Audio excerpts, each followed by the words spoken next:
This show is brought to you by Cloudbet.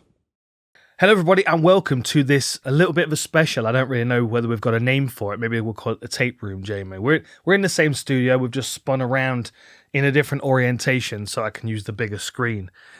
Today I want to talk you through the newest submission in mixed martial arts, which is the Scottish Twister. And the guy responsible for this is the great Stevie Ray, the Scottish veteran. Really, really interesting submission, this one. It comes off like a loose body triangle. I wanted to give Stevie Ray a shout out. So this was the first time it was used in mixed martial arts against Anthony Pettis, who obviously is no slouch of an opponent. And you can see this awkward twist-in position, which I'm going to talk you through in a minute. So Stevie Ray was the first person to utilize this. He used it in Polaris Professional Grappling. Then he used it against Anthony Pettis.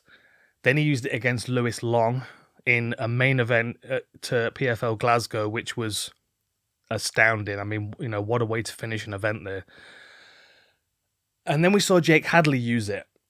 And that's the one that I'm going to focus on today because I've got a bunch of good angles. The lighting was awesome because we're at Universal Studios. But I want to talk people through this submission because especially when it happened, I'm on the broadcast and I like to see what people are saying on social media sometimes. If we've got a couple of minutes where, you know, we'll go to a commercial break, I'll open one of the social media apps, and there were a bunch of people that they were confused at how this submission was caused, where the tap comes from, where the pain is, etc., etc. This is one of the beauties of mixed martial arts, and I would guess, you know, we've got the calf kick as the most recent example in the striking ranges that really changed the sport in a lot of ways. You know, I mean, the body triangle, I remember that first kind of making an appearance in MMA, and it was a real problem. It still is a real problem in mixed martial arts, but the fact now that Stevie Ray has found a way to trap people, bait people into a submission off this position is very, very interesting. So Jake Hadley has just had a very successful PFL debut with it, beating Matos. And this version of the Scottish Twister is slightly different to the one I'm going to show you at the end of Stevie versus Lou Long. But both very, very cool. Yeah, let's just get into it. I mean, I love this submission. I've not hit it yet on anybody, but I will certainly be searching for it. And there's been a lot of circumstances since it's been landed in the PFL that I thought to myself, you know, I'm watching other fights and I'm thinking, man, there's a Scottish Twister here. I wonder if the person knows it. I wonder if they hit it, if the commentators would know what it is as well. You know, it's one of those interesting kind of not very well knowns at the moment. So hopefully this video will help shed some light on it. Shout out to Stevie Ray. Okay. Jake Hadley, Matos. Now, first of all, his striking was sick. I just left a little bit in just to kind of tee up the sequence, because the very sequence that gets him into this position is very cool. So you see Jake Hadley is going to level change here, and he's going to pick Matos up. And Matos is going to do a real good job of keeping this moving. First of all, the first thing he does is he hooks on the back of the leg there. That slows down this lift. It makes it a lot more difficult for Jake Hadley. The next thing that you're going to see him do is, as he's getting taken down, he's going to plant this foot on the floor here. This gives him something to kind of push off as he's being taken down to the floor. It's not a lot, but it's enough to keep him in play, because you can see as he goes down, he goes foot to knee, and then he's straight away bridging. Look at this angle here. Look at that leg, right? As it goes down, it loads. And then he's going to bridge off it, and he's going to try and Granby roll across his shoulders. Now, this is a very difficult thing to control. A good example of someone controlling this very well was Chimaev against Kevin Holland. Holland tried to Granby roll, and Chimaev just floated over the top of him. Now, what Jake Hadley does very well to stay on the back here is as the Granby roll's taking place, Hadley brings this leg over here, following the movement, and then gets his knee caught in the armpit of Matos. And this brings him along with Matos as he's bridging and keeps him on his back. Beautiful movement.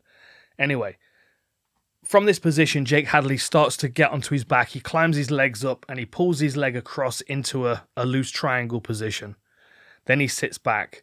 Now you can see this loose triangle position here. Now most of the time in this situation, this leg here is on the outside of this leg, right? That's where the body triangle's really got a lot of pressure across the midsection. And to an extent, it locks the person into that position. So very, very useful if you want to just keep the person in this position and focus on attacking the neck. Now, if you're caught in a body triangle, the first thing that you've got to think about is, well, I've got to defend my neck. But you can't defend your neck with one arm and then use the other arm to unlock the body triangle. So that becomes an additional dilemma. Now, what's clever about this is that because this is quite a loose body triangle, although the opponent feels that they're in a body triangle, it doesn't feel quite as tight, quite as oppressive as a real tight body triangle. The kind of body triangle that you would see from Brent Primus. He's very, very good with this position. Hooks his leg and really bridges into the back of his opponents. It's a different thing. The reason why this can be useful is because not every body triangle is perfect. It might be difficult for Hadley to get this foot over to the outside here. There's a lot of times where a body triangle is loose and in this position. So what the Scottish Twister does is it gives this loose leg here a purpose. And it's very, very clever how it plays out. Now, the way I've edited this video is it's going to play through in the actual pace of the submission. I've changed the angle a few times so I can point out a couple of things, but I want to leave it to play through so you can feel how Matos is baited into turning into it. This is where Jake Hadley's Scottish Twister and Stevie Ray's Scottish Twister looks a little bit different. Like Stevie Ray moves Lulong into the position, whereas Jake Hadley threatens with an arm triangle and baits Matos into pulling his arm into the position that Hadley needs it. It'll make sense in a moment. I'm going to play it through. So we're right now, and I want you to pay attention to this leg, because it's going to be loose until it becomes effective, until it becomes useful. So you can see Matos here. His focus is, I've got to get this guy off my back.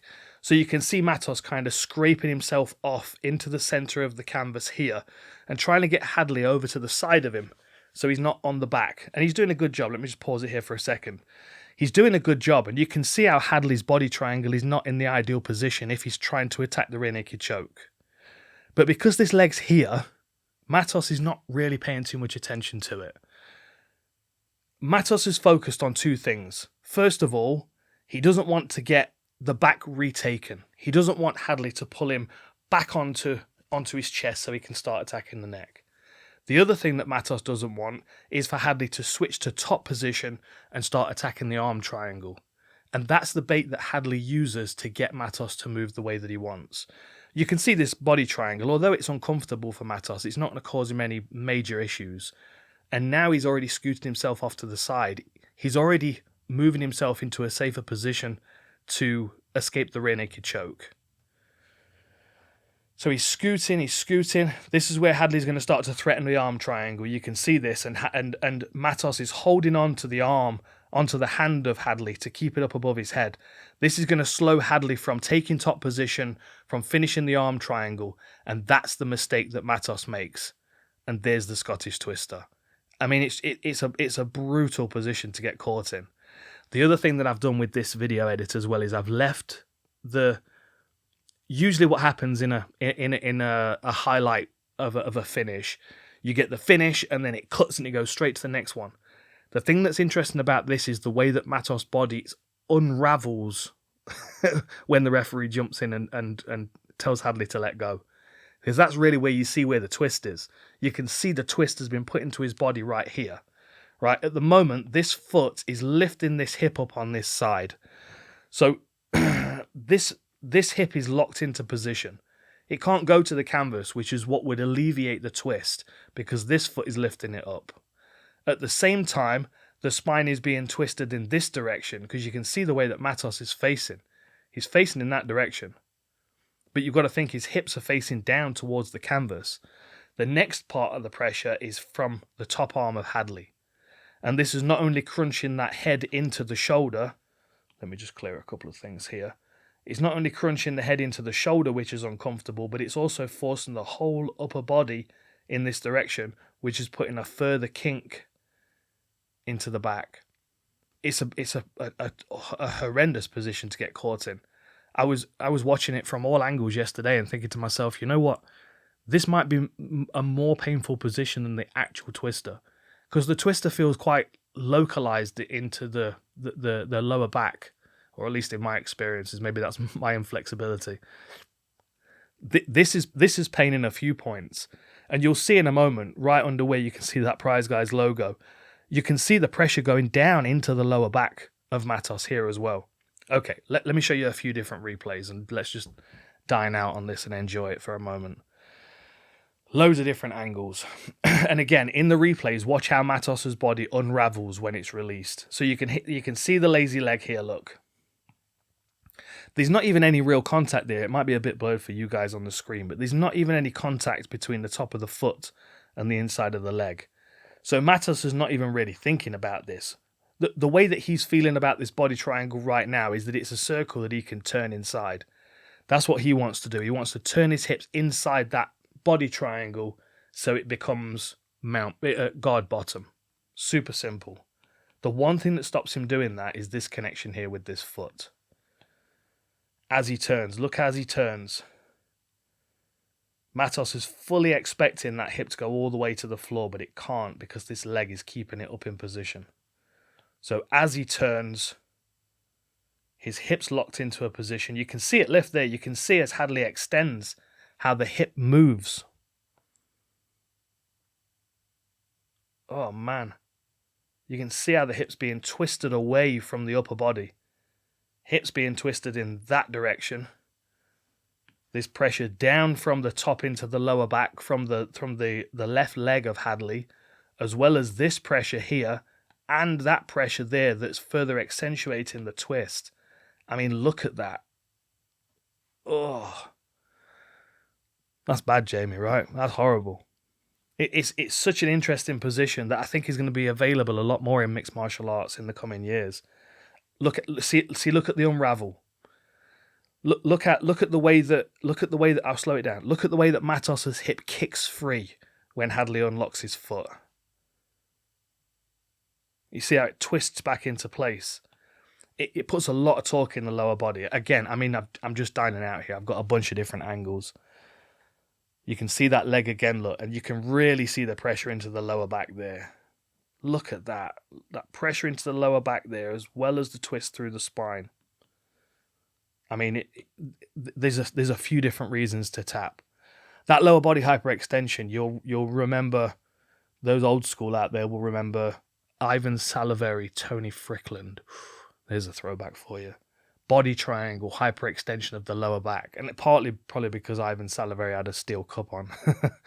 But the pain in the lower back that's being created from this could be tapping reason enough, let alone the crank on the upper body. And this is, the very early development of this. See, this is where... okay, let me just quick show you this. Good old ref cam. I don't like it that much, to be honest. It sometimes looks kind of awkward, but every now and then it really, really shows its worth. Okay, so what you can see here is like Matos, red tape on his gloves, Matos. Matos is holding that arm as high as he can because that will stop Jake Hadley scrambling to top position and attacking this arm triangle. The other thing that Matos is thinking is, let me just shrink it back. This elbow here is in danger while ever it's above the shoulder of Hadley.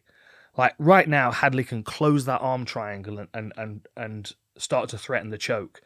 Whereas if Matos drops that arm down, if he pulls that elbow to the floor, not only is he turning in this what feels like a loose body triangle, but he's also getting out of the arm triangle, which is the threat. And this is where Jake Hadley uses that arm triangle threat as bait. You can see it just there, look. You can see as Matos pulls his arm down.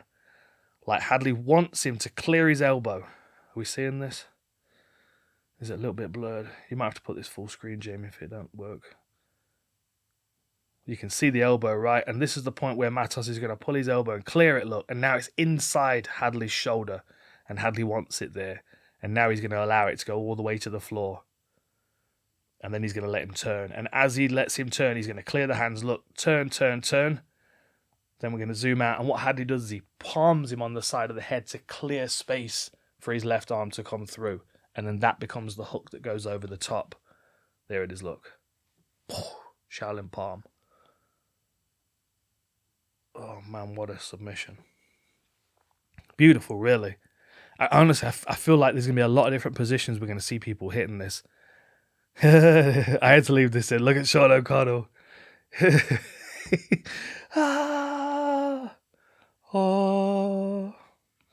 Okay. Stevie Ray, main event of PFL Glasgow. He's on Lu Long's back, and Lu Long, first of all, he's a tough, strong welterweight who has got an extensive grappling background. But in this position, you could see that Lu Long felt safe. Right there, you can see Stevie Ray trying to get his legs in position. You can see he grabs his foot, pulls his leg into body triangle position, and then just lets that his left foot just float on the inside of the thigh. Now Lu Long he loves a scrap. Lu does, and he just can't help himself but keep punching Stevie Ray in the face here. So as he's turning, he just keeps hitting Stevie. But of course, Stevie's on his back. So, unless your neck's under attack and you need to be defending, or you're escaping the loose body triangle, then, why not punch him in the face a few times? I totally understand Lu Long's thinking here. As he's being pulled over, look, he's punching. And this is where Stevie's twister here is different to Jake Hadley's. The way that he pulls him into it, it's beautiful. And there's the pressure, look. So you can see the foot here, which is lifting this hip up. You can see the pressure of this leg going down into the lower back. And then you can see this crank here on the upper body. All of which are putting pressure and twist through that spine. You can see the way that Lu Long's head is facing as well. There's a lot of different positions of pressure there. And we're going to see it again from the replay. You can see the moment where Stevie Ray clears the arm. So where are we right now? You can see him reach over and grab it. So Stevie Ray's red glove. So this is Stevie Ray's arm right here. Lu Long's got an arm here which is heavily tattooed, and then an arm here which has got no tattoos on it at all, just to help with identification purposes. So Stevie's going to reach over with his right arm and grab Lu Long's left arm and pull it across his chest. So now the heavily tattooed arm of Lu Long is there, you see. That's forced Lu Long's chest to twist from pretty much facing upwards to facing downwards. Twist, twist, twist. Now he's facing down. But the one thing that's not facing down is this hip. It's being held up by this hook. So as that hook becomes engaged and lifts, it puts pressure through the hips, and it's a lot of different points of pressure all at once. Lower back, into the neck, and the twist through the spine. Here you can see Stevie clear the arm, look. This is what we're watching. Stevie Ray's clearing the arm out of the way. Other side of the head, wraps over the lats, and again, the grip's slightly different, but the point of the grip is the same. The difference with Jake Hadley's finished is that this arm came down and kind of hooked onto that leg. But again, the point is the pressure here and the pressure into the side of the neck. And Lou's he just tries to tough it out, but it's just not going to happen. Beautiful. Oh, and there we are. Back to the start. So a shout out to Stevie Ray for the development of an awesome submission. Shout out to Jake Hadley for landing it and shouting out Stevie Ray, which then further anchors the reality of this submission now in the vocabulary of mixed martial arts, which is very exciting. The Scottish Twister, there it is. Look out for it in mixed martial arts, and if you're a grappler, have a go. See if you can get it to work. Thanks for joining us. See you next time.